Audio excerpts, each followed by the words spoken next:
Pertanyaan saya selanjutnya adalah begini, kalau dari Gebu Minang sendiri sangat mendukung, sangat pro dengan agenda makan bergizi gratis dan juga multiplier effect yang akan diberikan. Apa tantangan atau kendala terbesar bagi anggota Gebu Minang untuk terlibat dalam agenda ini? Nah, tentang yang saya yakin kendala utamanya lagi tadi adalah koordinasinya.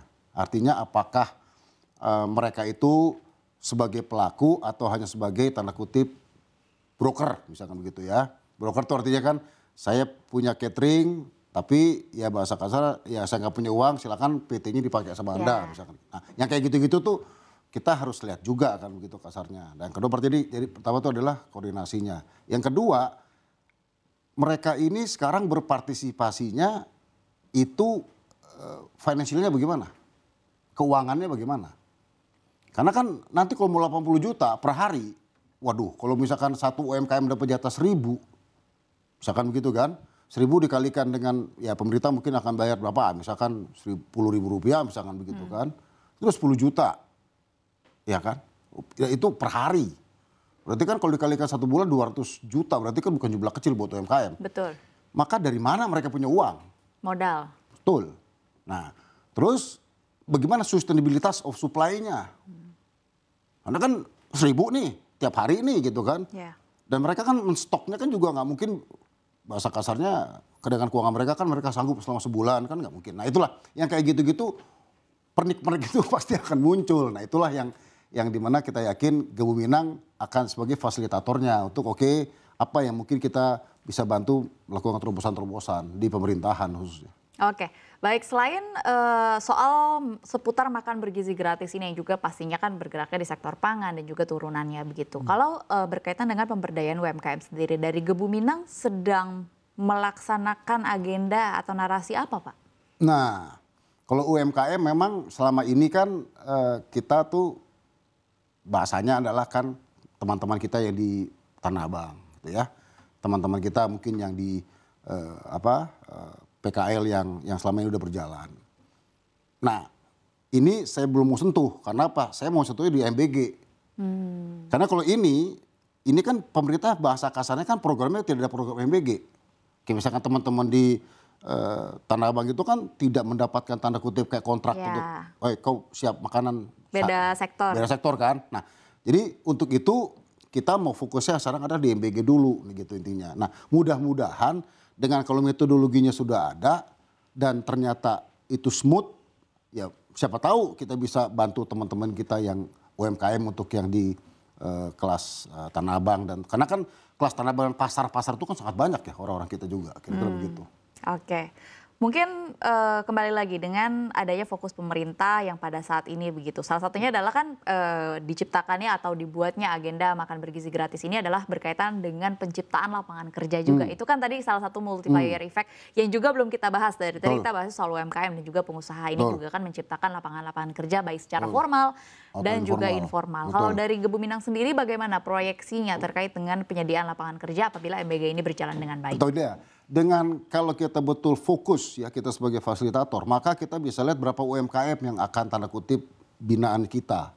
Maka kita akan lihat dia akan main di daerah mana, apa yang dia miliki, apa yang tidak dia miliki. Nah sekarang kalau misalkan yang tidak dia miliki, misalkan tadi tenaga kerja, of course kita akan mencoba mencarikan, apalagi kan sekarang maaf banyak PHK baru. Betul. Jadi itulah mungkin kita akan giring ke sana kira-kira. Jadi tinggal ya orang itu bahasa kasarnya kan. Bersedia nggak bekerja di UMKM yang misalkan sekarang MBG, padahal tadi mungkin dia bekerja di pabrik tekstil misalkan begitu. Nah, tapi kita kan coba ke sana karena banyak ya Pak fenomena demikian? Sangat banyak. Sangat banyak. Tapi tadi itu apakah orangnya itu tepat sasaran untuk kerjanya itu kita belum tahu juga. Makanya kita perlu bahasa kasarnya nanti turun untuk mencari informasi dan mencari data yang kira-kira kalau memang sekarang dia memang nggak bisa ya kita nggak bisa paksakan itu. Tapi bahasa saya orang yang kena PHK maka bisa jadi akan bekerja dengan teman-teman di UMKM untuk mempersiapkan atau mengerjakan MBG ini. Itu pasti akan terjadi. Oke, ya itu tadi menciptakan lapangan kerja itu tadi. Oke baik, selanjutnya saya ingin bertanya berkaitan dengan tadi kan kita sudah bicara berkaitan dengan tantangan dalam internal dari organisasi Anda. Kita bicara sekarang dari global, tantangannya juga nggak kalah besar begitu Pak. Konflik geopolitik di mana-mana, kemudian kita tahu bahwa pada saat ini Amerika Serikat yang juga negara adidaya, istilahnya ekonomi berputar di sana sangatlah besar, semua global mata para investor dan juga pelaku pasar masih tertuju pada Amerika Serikat yang sedang bertransisi secara pemerintahan. Presiden terpilihnya, yaitu Donald Trump pada tanggal 20 Januari akan terpilih. Sangat ditunggu-tunggu bagaimana kebijakan perdagangan internasionalnya. Karena sangat berpengaruh juga terhadap Indonesia juga begitu Pak. Bahkan belum terpilih saja rupiah sudah anjlok gitu Pak. Ke level 16.200 kemarin, sekarang sudah kembali ke 16.100. Bahkan khawatir tembus ke level 17.000. Ini kan juga akan menciptakan PHK pastinya.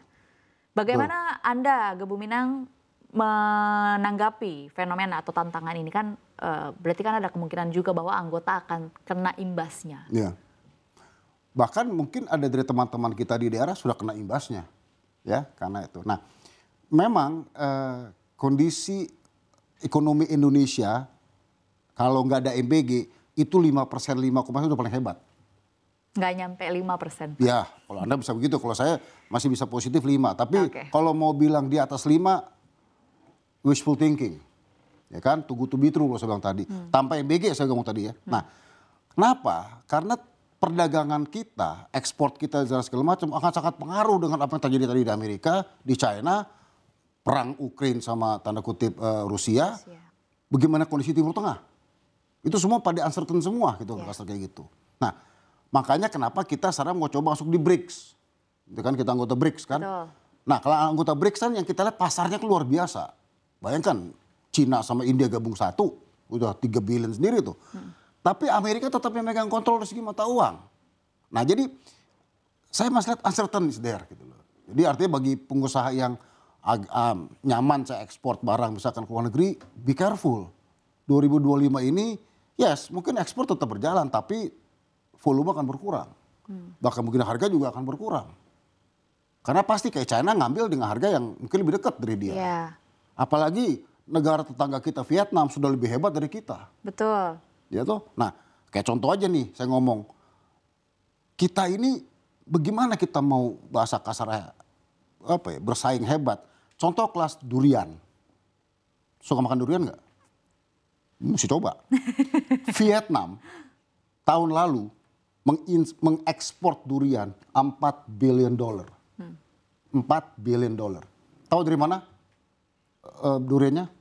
Indonesia. Mengekspor ke? China. Dan seluruh dunia. Pertanyaannya adalah kan lucu. Lah, kok asal dari kita tapi kita nggak bisa 4 billion dollar. Itu. Nah, jadi kita tuh akan kalah sama Vietnam. Kita bisa kalah, kita udah kalah sama misalkan sama Thailand. Udah. Terus kita mau gimana? Jadi maksud saya tuh kalau nggak ada MBG, resesi is gonna be there. Pendapat saya. Oke. Apa